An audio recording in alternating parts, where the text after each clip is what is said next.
Now broadcasting from his hidden bunker and fully stocked bar, it is the Saturday Report with Colt Sebastian Taylor.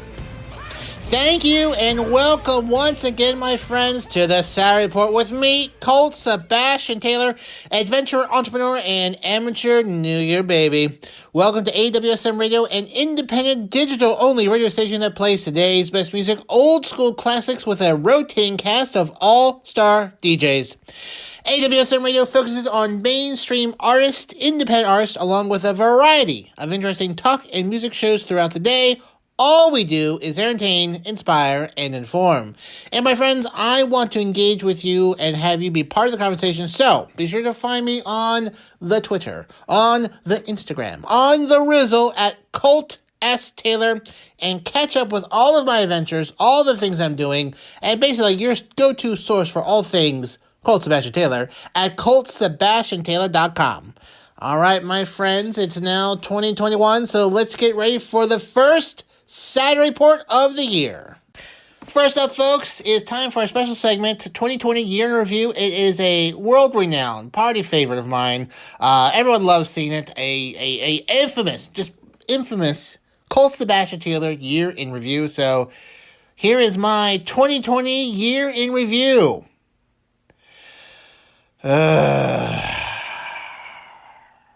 Well, guess we're not doing that this year. Ugh. Well, guess we're not going there this year. Well, guess we're getting some streaming services this year.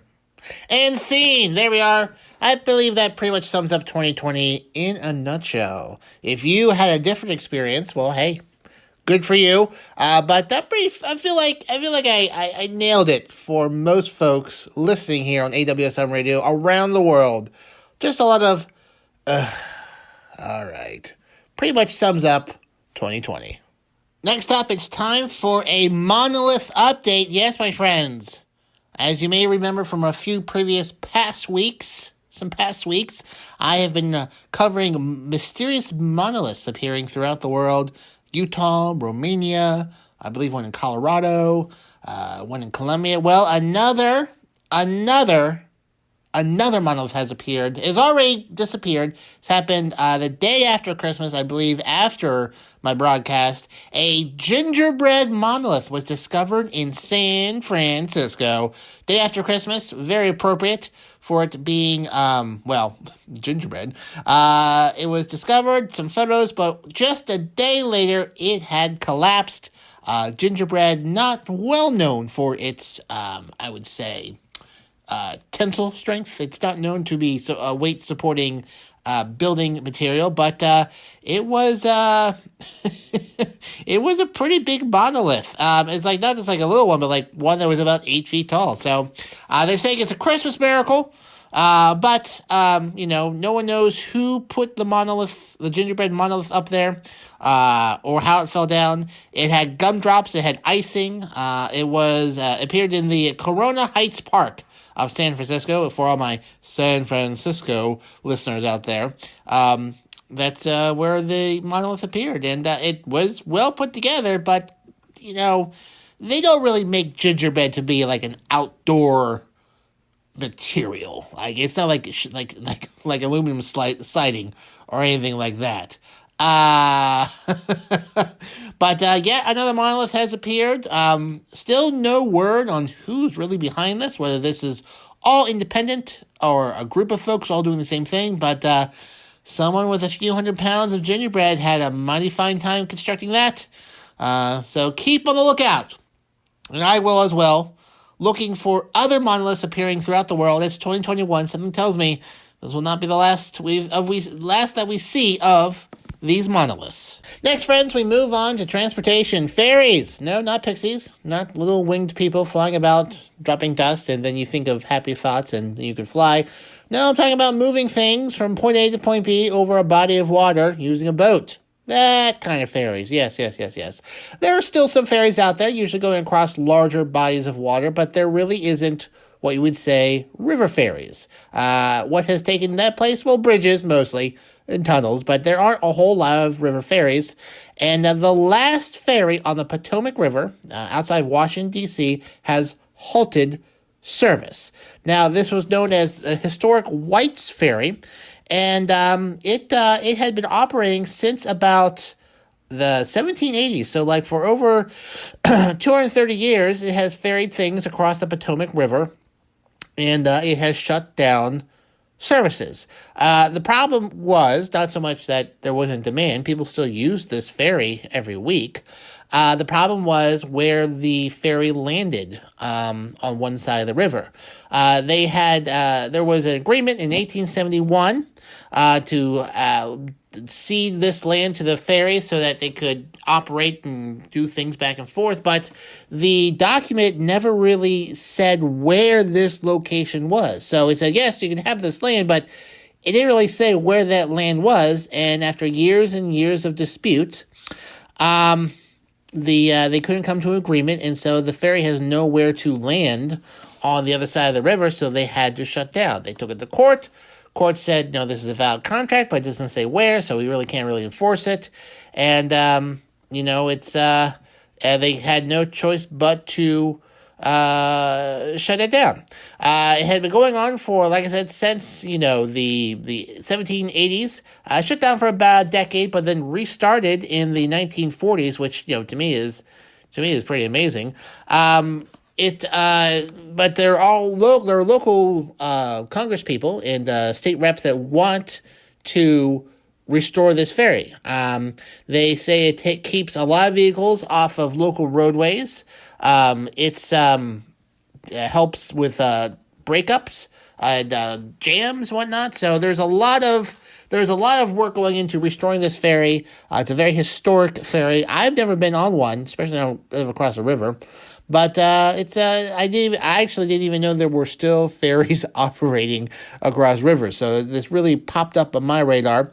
Here in Philadelphia, my grandfather, who has since passed away, faintly remembers there being ferries across the Delaware River to get from Philadelphia to New Jersey. You may not realize this, but here in the United States, many of the big bridges you take have not been around for that long. A lot of the stone ones were built in the late 1800s, and a lot of the modern ones you see now were built, in the 50s and 60s. So if you wanted to get across, leave New York City before 1880, you had to take a ferry. You had the Brooklyn Bridge, but there were like one or two bridges, and then they built more and more, and then they built a tunnel and whatnot. So ferries were, for a good chunk of history, the way you got across rivers. Especially if you didn't want to be wet and you had goods to move. You can swim across it, sure, but if you're trying to transport some wheat, maybe not the best solution. So I'll follow this if it reopens. White's Ferry crossing the Potomac River, connecting London County, Virginia to Montgomery County, Maryland. I will let you know. Nice little historical trivia. So yeah, I hope you just wanted to bring that to you because it was a very, very out of the blue story that things I did not know still existed. Moving along, Joe Louis Clark has passed away. You may not know who that is off the top of your head, but if you're a fan of Morgan Freeman, he was the person the movie Lean on Me was based off of, inspired the movie. He has died at the age of 82. Joe Louis Clark, he was the principal of Eastside High School in Patterson, New Jersey, where there was a lot of discipline issues, lots of fighting, vandalism, drug possession, abusing of teachers. He, in fact, expelled 300 students in one day one time. He was well known. He was also widely criticized by some folks because he had very unorthodox methods of maintaining discipline. He would walk around the school with a bullhorn and a baseball bat. He even locked the school doors during the day to keep people out. But he was also earned a lot of praise for his efforts to get the school under control, helped improved education and learning conditions at that school. If you have not seen the movie Lean on Me with Morgan Freeman.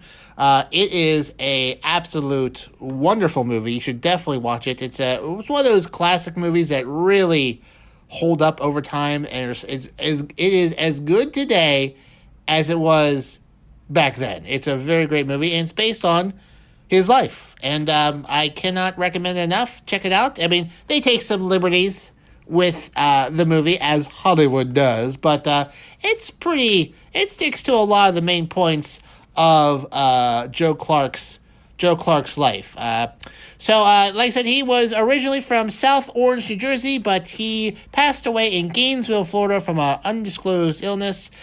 He was a real legend in the area. And, why don't you enjoy this weekend and take a trip down to see what the late 80s were like and watch Lean on Me with Morgan Freeman, which is based off of the late Joe Clark's life as the principal of East Side High. Moving on to college football news. Fun fact, I do not follow college football, but this story came across the AWSM sports desk that I thought was interesting. The Rose Bowl, which is normally held in Pasadena, California, will not be held in Pasadena, California this year. It is an annual bowl game, the Rose Bowl, with the Rose Parade, has been held every year in Pasadena, except once, and this will be the second time it will not be held in Pasadena, and it will be instead held in Texas. Now, why is it not in California? You guessed it. COVID-19, so the city council agreed to let the name the Rose Bowl be used somewhere else. They have a sort of a tradition there, and they have a contract that the Rose Bowl has to be held in Pasadena, or you don't get a Rose Bowl. Well, the college football organization negotiated with them, and they're going to pay them $2 million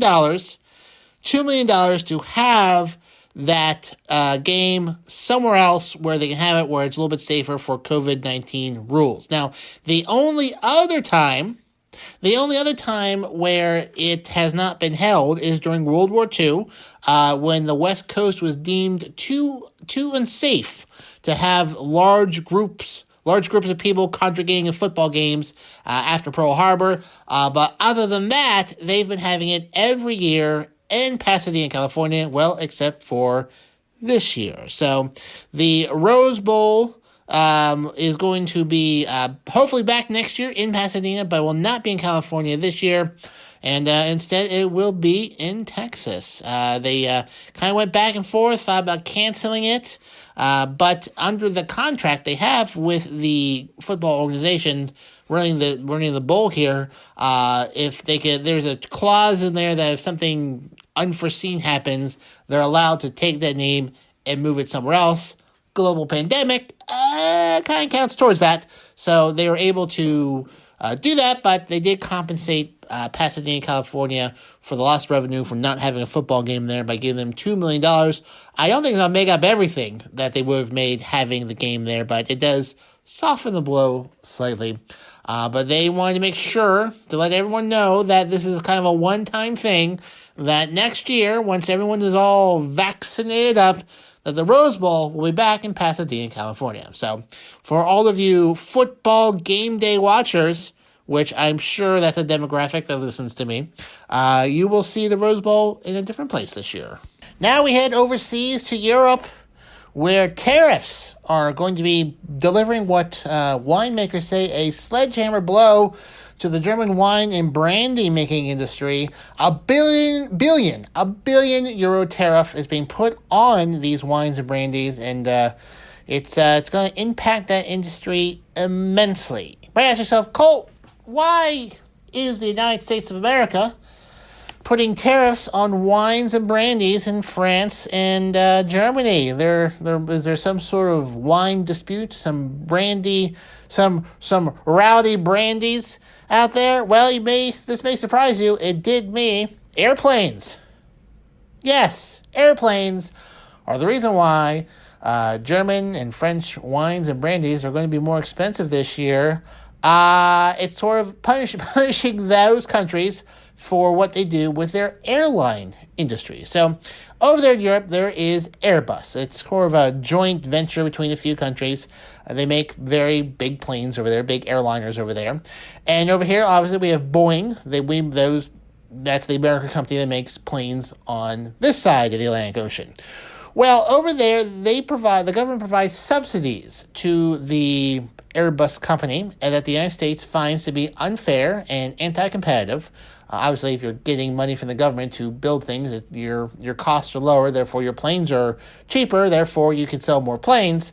And so they've been negotiating with Europe for a while to sort of sort this out because the United States did not feel it was very fair. And I guess the United States said, you know what, we're tired of talking this. We're just going to put $1 billion tariffs on your wines and brandy. So they can't, that's something that's going to hurt those industries immensely. It's a sort of, it's not a very super stable industry. You have to depend on a lot of things, weather impacts it immensely. So they're putting big tariffs on there to sort of ratchet up the pressure. Obviously, there's going to be a new administration in the United States here pretty soon. So the Europeans are there kind of just holding out until the end of January. And hopefully we'll be negotiating with a different team from Joe Biden's administration. But the European Union officials, quote, say that this unilaterally disrupts the ongoing negotiation between two sides on a settlement. So wines and brandies from Europe are going to be pretty, more expensive come January. Well, come now, I guess we're in January now, aren't we? So if you're stocked up, you're good. If you're not, you might have to spend a few extra bucks for a few months until this gets all sorted out. But, it's interesting, I thought, that, a dispute over airlines and airplane manufacturers hits an industry that's completely unrelated to it. The only thing that airplanes and expensive French wines have in common is when European executives fly over on Gulf Streams sipping their rare reds or whatever. That's like the only time that Venn diagram overlaps. But I guess this is how international trade is done. I don't quite understand it, but thought it was interesting. Figure I would bring it to you. I'm sure someone out there understands these connections better than me. So if you want to come on and explain them to me, hit me up. Always enjoy interviewing someone talking about something I don't know anything about. Now, something I do know quite a bit about, it's my pal DC and his show, DC Live in Effect, right here on AWSM Radio. He mixes it up every Friday night at 9 p.m., Sundays at 10 p.m., and you do not want to miss out while he is smashing it on the ones and twos from his new state-of-the-art 2021 compound somewhere in South Florida, every week here on AWSM Radio. He puts out amazing beats. He's a great pal to know. You should really follow him on the Instagram and also on the Rizzle. He puts out some fun stuff on there. But you can catch him right here on AWSM Radio, Friday nights at 9 p.m., Sundays at 10 p.m. It's not to be missed. Set your calendar. Get your basement COVID-friendly dance party ready because my boy DC, he's going to provide you the beats right here on AWSM Radio. Staying in Europe, we're now talking about Brexit. Yes, the blank exit, the phrase that everyone's using last year and unfortunately will be using this year for some reason. Brexit. The United Kingdom officially left the European Union at the end of 2020. They are now outside of the European Union. For those who are unaware of European global politics, which you may not be aware of, the European Union is kind of a collection of countries and kind of breaking down trade barriers. They are borderless sort of travel. So if you are a citizen of Spain, you could go from Spain to Poland without stopping at any border checkpoints, just driving around like it was one big old country, the European Union. So the United Kingdom left the European Union. They voted to leave several years ago, and the final adios date was pushed back several times because it turns out they couldn't quite agree exactly what the rules are between trading between the United Kingdom and the European Union. The United Kingdom kind of wants some benefits, and the European Union was saying, no, no, no, no, no, no, no, no, no, no, no. I'm French at the moment. No, no, no, you get no benefits. You're no part of European Union. You cannot have benefits. So they've been negotiating for quite a while to sort of set things in place. They came to an agreement days before the end of last year. I don't know if it's a good agreement or not. I don't study these things, nor am I paid to. But I'm not talking about whether it's a good idea for Great Britain and the United Kingdom to leave the European Union or not. What's interesting to me is sort of the ripple effects of it. So before the United Kingdom left, they had special rules. They are, of course, an island. They are, separated from Europe. So they had checkpoints set up that if you entered the United Kingdom, you had to go through customs and whatnot. Try to make it as easy as possible, but you just couldn't wander on in and go to and fro as you saw fit in the United Kingdom. They wanted that sort of special rule, and they got it. But they also wanted control over more of their economy and laws, so that's why they eventually left. But anyways, they are no longer part of the European Union, which means, borderless travel isn't a thing now. Now you probably say to yourself, Colt, listen, they're an island. There was no border to begin with. What's changing? Well, my friends, the United Kingdom does have a border with the European Union in Ireland. Yes, Northern Ireland is part of the United Kingdom, and Northern Ireland is on the island of Ireland, and Ireland is part of the European Union. Now, they're now putting up checkpoints, now putting up wall or borders that would just completely derail the Northern Ireland peace accords that have kept that place relatively quiet for the last 20 years. They still haven't got things quite figured out over there, so we'll see what happens there. But that's one border. But actually, they also have another border with the European Union, Gibraltar. Yes, Gibraltar, tiny little part of Spain. It was Spain, but the sovereignty is part of the United Kingdom. It has a land border with Spain, and it is a European Union country, Spain. So hours before they were going to be leaving the European Union, Gibraltar and Spain came to agreement. Gibraltar is joining the common that's called I'm saying this wrong, Schengen group, the Schengen group, sort of allowing there to be borderless travel. Don't need to set checkpoints, whatnot. It would be very hurt the economy of Gibraltar immensely if they did that. But they will not be putting up a fence there, so much like Ireland, they can still travel to and fro. The sort of customs and checkpoints will be between Gibraltar and the United Kingdom, not at the border of Gibraltar and Spain. I find this interesting because for years, about 100 or so years, Spain really wants Gibraltar back. They really don't like the fact that Gibraltar is not part of Spain. It's been like that for hundreds of years with a few brief interruptions. And the thought was they might, throw up a stink and leverage some of this power to try to solve this sovereignty issue. But nope, they came to agreement, and Gibraltar is still British, and there's still going to be no fence between Spain and Gibraltar at this time.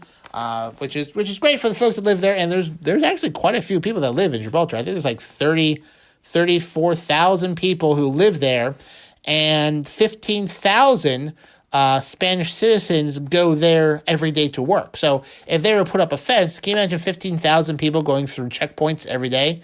Those folks would lose their jobs, obviously, and then the businesses who couldn't have Spanish workers would suffer immensely. So they were able to come to agreement.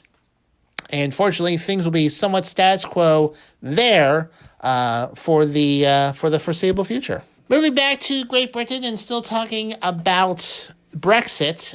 If you are unaware, Boris Johnson is the Prime Minister of the United Kingdom. He took over after Theresa May. She stepped down as Prime Minister. He's now Prime Minister, and he has led the United Kingdom out of the European Union to be outside through tough negotiation. He was, part of the, Leave campaign, Well, this is not universally held in his family because his father is applying for French citizenship so he can remain to be part of the European Union. His father, Boris Johnson's father, wants to be a French citizen. His name is Stanley Johnson. His mother was French and his grandfather was French, so he has French ties. He speaks fluent French, apparently. And he is applying to be a French citizen so he can remain part of the European Union. For those in the United Kingdom who do not have citizenship elsewhere, now that they are no longer part of the European Union, they don't have all the advantages of said organization. And Stanley Johnson, who's a very, very pro-Europe person, wants to make a bit of a show of it. Obviously, you could quietly apply or you could publicly apply, and he's very loudly applying for French citizenship. He wants to remain part of it. So I imagine the holiday dinners at the Johnson family household. Well, first, there probably aren't any group gatherings because COVID-19 is really ratcheting up there in the United Kingdom. But as soon as they have one, it might be a little bit awkward discussions there around the dinner table between the elder Johnson and the younger Prime Minister Johnson. Next, folks, it's time to have a moment of silence for an old friend who is now passed. Farmville. Farmville, the popular Facebook game that once had 30 million daily players. That's more than some countries. Finally shut down on New Year's Eve. They were ending support and service of Farmville at the end of this year, mostly because Flash, which is what the game ran on, Adobe decided to no longer support it. They said we're going to end support at the end of 2020. They did. Farmville cannot continue. So if you had a farm, it is now officially closed. You cannot access the game. It was once one of the most popular games on Facebook. You could go and help other people's farms and whatnot, but it is now no longer running. Flash was once a mainstay of most mobile game platforming and animation, but it was subject to security issues. It was very resource hungry, and Adobe decided to abandon it altogether. Online video game industries have turned to HTML5. It's a language that can run graphics without plugins, and Flash was kind of a plugin. But for those who have the green thumb or the itch to farm fake farms, no worries, my friends, because there is a Farmville 2 Tropic Escape and Farmville 2 Country Escape, which run on modern browsers, so they're not subject to the I guess you say the Flash limitations. And for those who like to farm on a mobile device, Farmville 3 is coming out this year, a worldwide release. I guess it's going to be an app on Apple, Android, and other phones. So if you like waiting an hour for artichokes to be available, well, you know what, my friends? Farmville 3 is coming out. When it does, and if I remember, I will check it out and give you a review of this app. Or, you know what, friends, if you want to try it out and send me a review, I'd be more than happy to think about putting it here on the broadcast. We'll see what happens. But once again, Farmville, long-running game. I think if you had a Facebook account, you probably saw Farmville at some point. Has finally shut down. The sun has setted. Once had 30 million people, but now because of changes in technology, much like the actual farm industry, Farmville is now closed. We now move back to South Florida, not talking about my pal DC, but something else that has ended in Florida. Greyhound racing. No, not buses. Who would race Greyhound buses? That's a waste of... why would you even think that? No, I'm talking about the dogs. Greyhound racing of dogs, Greyhound dogs, officially ended on New Year's Day. They passed an amendment a few years ago saying that Greyhound dog races would be banned in Florida starting in 2021. The last Greyhound race started at 11:59 p.m. on New Year's Eve. And then once the race ended, it was obviously after midnight. And then that was the last Greyhound race in the state of Florida. They went down there and they interviewed a few folks, and some folks were happy they were ending because of the cruelty they perceive the Greyhounds going through. Others were happy because they never won. They lose money there every day. Some folks were upset and sad that the voters decided to do this. They have different opinions. They think the Greyhounds are treated very well and whatnot, and thought that this was a humane sort of racing sport. But no more in Florida. There are Greyhound races elsewhere, so many of the dogs racing in Florida are going to be racing in other states. Others, however, have found homes. There's a lot of Greyhound rescue organizations that take retired Greyhound dogs and take them to be adopted elsewhere, be service dogs, and just sort of live out their lives in race dog retirement. But the many of these racetracks had celebrations on New Year's Eve, had giveaways, sort of a celebration of their history. But they are pretty much all going to be wrapping up operations over the next few weeks and shutting down for good because it's no longer legal to have those things there. And there's only so much you can do with a Greyhound racetrack. There really isn't. I mean, maybe you could race toddlers. Maybe you could race toddlers like 2-year-olds, race them.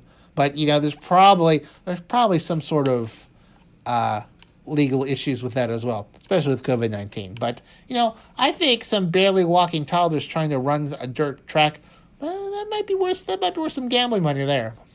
Anyways, I digress. Greyhound dog racing, no longer legal in Florida.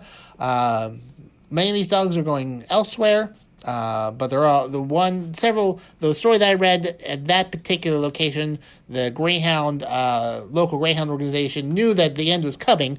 So this year they had worked for several months to make sure that, New Year's Day or the day after, that all these dogs would have a home. So none of them were being, put down or anything like that. So that's good for them. And so I guess as a ripple effect, I guess Greyhound dog rescue associations in Florida probably seeing less traffic going forward, which, if I'm sure they're happy that they don't have to do that anymore. I'm sure they'll turn their attentions elsewhere where Greyhound racing is still a thing. And then, I would like to see Greyhounds on a Greyhound bus racing other Greyhounds on a Greyhound bus. I mean, I think that's pay-per-view quality right there. I paid to see that, absolutely. Little dog in a bus cap, riding a bus. Oh my goodness. Around a track? Brilliant. Speaking of absolute brilliance, besides myself, my pal Rox and her drive time show, The Rox Sessions, you need to listen every Monday through Friday from 5 p.m. to 7 p.m. She's going to make sure that your evening commute home is fun. It features the hottest music on the charts and some fun surprises in between. Rox, my friend, she will make it rock, Rox style. So be sure to listen to The Rox Sessions every Monday, Tuesday, Wednesday, Thursday, and Friday from 5 p.m. straight through 7 p.m. You will not be disappointed. So download the AWSM app today, put it on your phone, set an alarm, and listen to my pal Rox and the Rox Sessions right here on AWSM Radio. Staying in South Florida, friends, there may be times where you need to do some snooping around yourself. You need the services of a private investigator to either prove your innocence or prove someone else's guilt. These highly trained private detectives will snoop out and sniff out and find the things you need to find out for you. Lots of people use them. They're the plot points of many movies. Private investigators. Well, there is one company in South Florida or the Florida area that you may want to avoid or you may want to do additional research on. I'm not going to endorse it or not endorse it or not. I'm just saying you should be aware of this. It's called Case Research and Consulting Services. Interesting. Being run by Casey Anthony. Casey Anthony. Oh, man, that name sounds familiar. Well, she was acquitted of the murder of her 2-year-old Kaylee Anthony 9 years ago. Yes, that Casey Anthony of that fame. You might remember her being featured on headline news like every other night. But she is launching, I guess, a a private investigation company. She has been apparently working for someone named Patrick McKenna, who was the lead investigator for O.J. Simpson, and she's been doing online social media searches and other investigative work. But I guess that she is going to be launching her own investigation firm.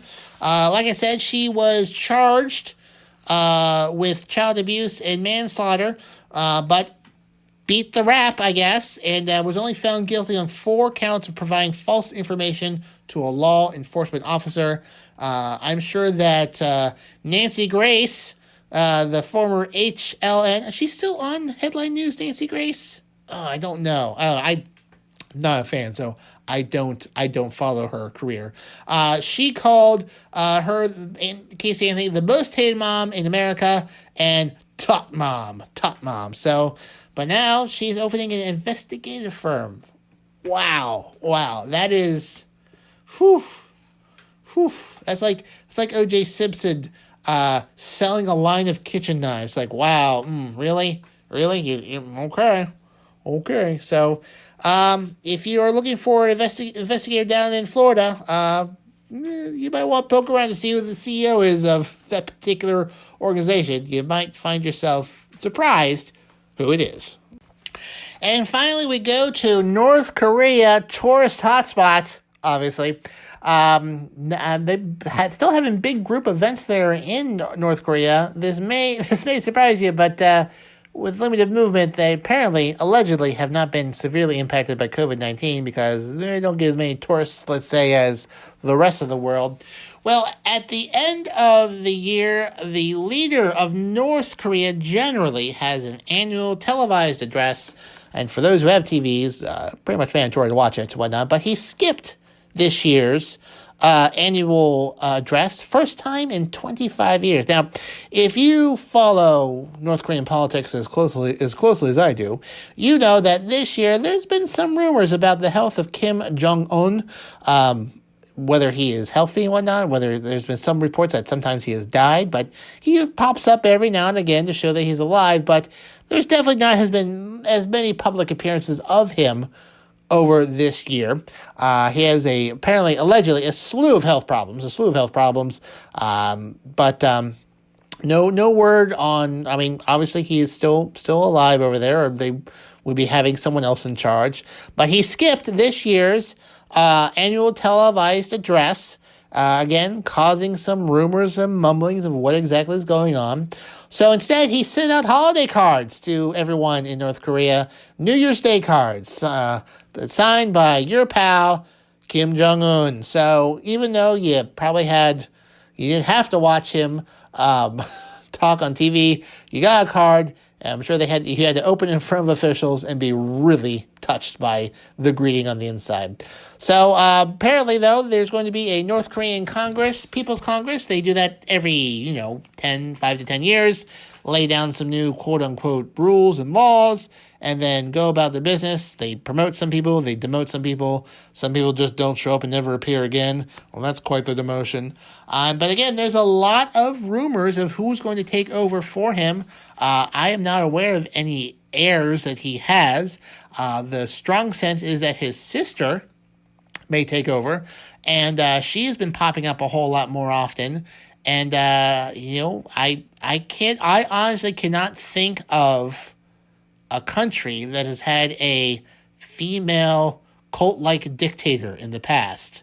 I honestly cannot think of. I'm sure there is. I'm sure trivia-wise, someone will pop in, but she might be the next leader of North Korea. So be watching very carefully to see what happens.